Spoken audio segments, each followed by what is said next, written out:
অসহ্য গৰমত দিব সকাহ শীতল পাতিৰ নৰম পৰশ উৎস বিচাৰি যাব লাগিব বৰাক উপত্যকাৰ চিবিতা বিচিয়া গাঁৱলৈ শিলচৰৰ পৰা 22 কিলোমিটাৰ দূৰত্বত অৱস্থিত এই গাঁও শীতল পাতিৰ গাঁও সুদক্ষ শীতল পাতিৰ কাৰিকৰ নিৰ্মল দেৰ ঘৰ প্ৰজন্মৰ পিছত প্ৰজন্ম ধৰি পিতৃ আৰু ককাকৰ পৰা শিকি অহা এই কলাই তেওঁৰ উপাৰ্জনৰ একমাত্ৰ উৎস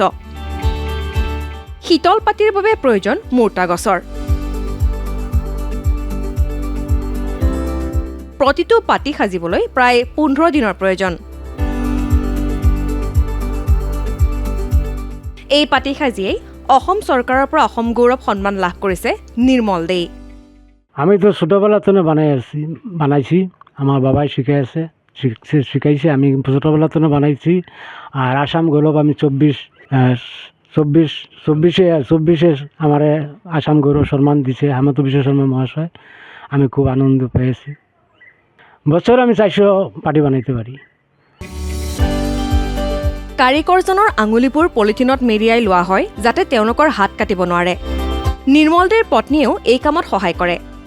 এই পাতি ৰাজ্যৰ বৰাক উপত্যকা ত্ৰিপুৰা বোকাজান হোজাই আদি জিলাত বিক্ৰী কৰা হয়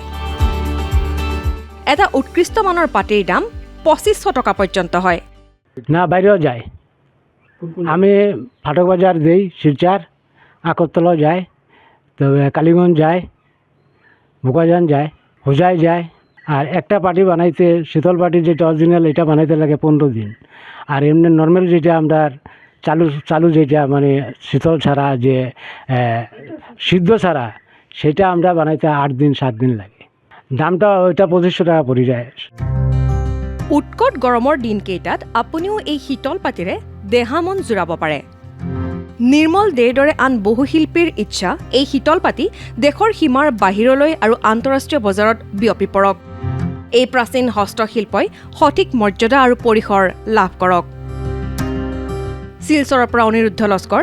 ডিডি নিউজ অসম